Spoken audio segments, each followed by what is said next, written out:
अरे सार कैसन बाड़सन बताव हो भिख मांगा से पैसा मांगता रसन कहता रसन पार्टनरशिप करी कैसन जुग आ गइल बावे एकनी के मेहरुआ लगे जाके कहे के पड़ी रोको एकरा मेहरारू लगे जाई का रुको चलते बन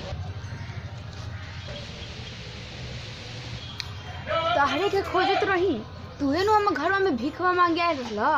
अरे प्रणाम मलकिनी बोली बोली। हाँ हम ही गई रहनी मलकिनी घरे हम आवत रहला।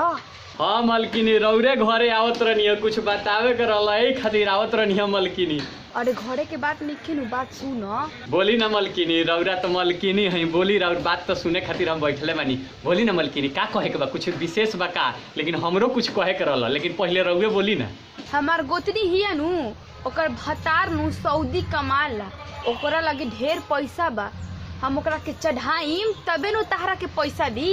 का कहतनी गोतनी लगे रौरा बहुत पैसा बा। हाँ ये तो बात ठीक कहतनी मलकिनी।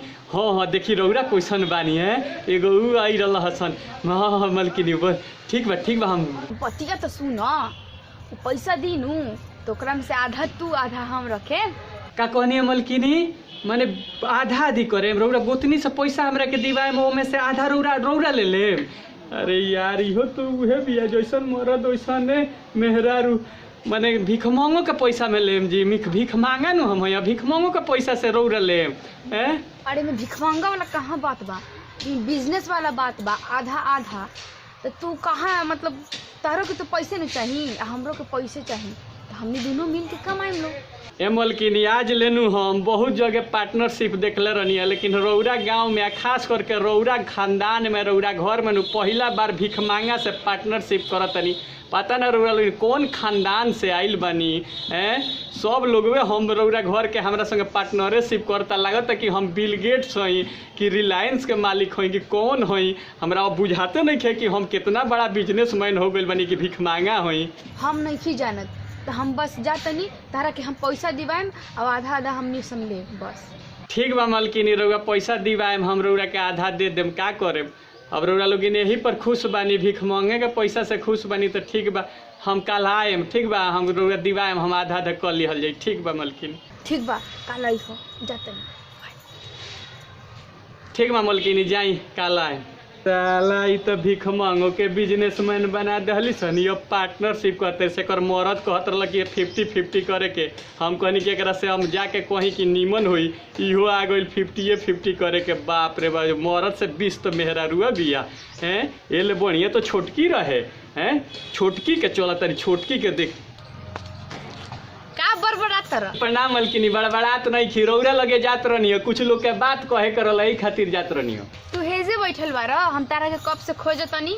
मलकिनी रौरा अपना मरद के खोजे के चाहिए लोग के खोजे के चाहिए भीख मांगा के रौरा काहे खोजत रहनी हम तो आवत रहनी रौरा लगे। देख हम कल तारा के उतना पैसा देनी है नु।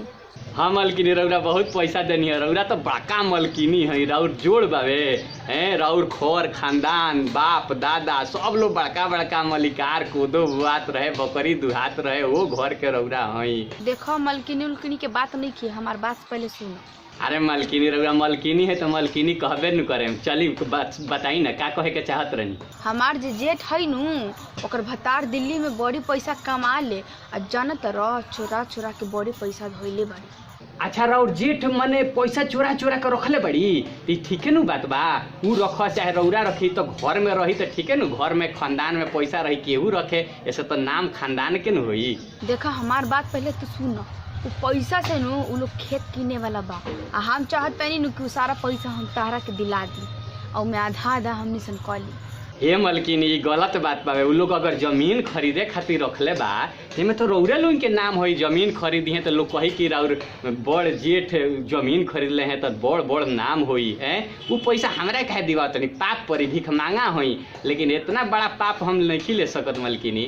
देखा ठीक नहीं खे वो अपन मेहरारू के नाम से खरीदिए तो हमरा के का मिली ओमे। ये तो ठीक बात कहत तनी कि अपना मेहरारू के नाम से खरीदी है तो रौरा नाम मिली लेकिन राउर नाम होई नु खानदान तो रौरे नु रही महाराज एंग ना जरल जाला भीख मांगो है तो इतना गिर हम ना जाए पैसा खातिर केहू के घर खानदान बर्बाद करी मलकिनी ठीक लेकिन नहीं है। हम चाहतनी नु कि हम ओकरा के चढ़ाईम और पैसा दी है और ओमे आधा आधा क ली हो जाई। का कहतनी मलकिनी, का कहतनी आधा आधा मने रउआ आधा लेम का है, मने भीख मांगा से रउरो आधा आधा ले महाराज, रउआ चढ़ाए मने उनकर पैसा खेत वाला हमरा के दीवा के आधा आधा लेवे खातिर आइल बनी महाराज। अरे बाप रे, तो सब के सब भीख मांगे। भीख मंगा ला बात मत कह, तू भीख मांगा नहीं खा महाराज, हम भीख मांगा नु हई, भीख मांगा से आधा आधा रउरा लोग लेम जी। हमरा भतार से तू ज्यादा कमाता रहा, हमर भतार तो 100 रुपये न कमा ली।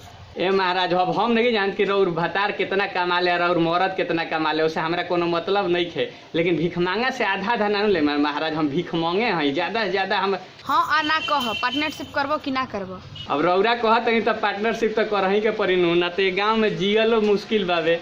हाँ तो ठीक बा, हम काले तू अइह, हम वही जंग बैठल रहे आ तारा के हम पैसा दिवाएम आधा आधा क के, आ तू अपना घरे हम अपना घरे चल जाइए। ठीक बा मलकिनी, कल आएम, रउरा आधा आधा कह लेम, हम अपना घरे जाएम, रउरा अपना घरे जाएम, लेकिन का कहीं हम रउरा लोगिन के। ठीक बा, जाता हूँ।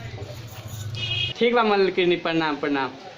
अरे यार, ई कैसन घर खानदान बारी, सब के सब सार हमरो से बड़ भीख मांगा बड़ा सन है। बाप रे बाप, हे तोरा के भाला हो, भीख मांगो से आधा पैसा लेती है। हम जानते नहीं कि एक मर्दे आधा आधा मांगे आवतावे, ये मेहररुओ आधा आधा मांगत रही सन। बाप रे बाप, ये ऐसा भीख मांगा परिवार से ये बढ़िया ना गाँव छोड़ देवे के चाहिए है। नमस्कार दोस्तों, मैं आपका दोस्त वीआईपी विजेंद्र सिंह। ये एपिसोड कैसन लागल जरूर एक बार बताएं लोगिन, लाइक करें, कमेंट करके बताएं कि एक अगर अच्छा लागल हुई तो एक अगला भाग भी बनल जाई। ई वीडियो कैसन लगल देखें। अभी ले अगर सब्सक्राइब चैनल नहीं कैले तो सब्सक्राइब कर दी, आ नया नया वीडियो हमार सबसे पहले रउरा देखे के चाहतनी तो बगल वाला घंटी बेल बटन दबा दी। तब तक के लिए धन्यवाद। प्लीज़ कमेंट करके ज़रूर बताएं, लाइक करें, शेयर करें, और दोस्त यार में शेयर करी ज़्यादा से ज़्यादा। हम ऐसा ही कॉमेडी लेते आए, हम अपना बड़े मामा आनंद मोहन उनके साथ भी लेके आए, ऐसा ही हम ये काम करते रह जाई। तब तक के लिए जौन हमने करनी सन, भारत माता की जय, वंदे मातरम, जय जय भोजपुरी, लव यू। शेयर कर दीजिए, सब्सक्राइब जरूर चैनल कर दें।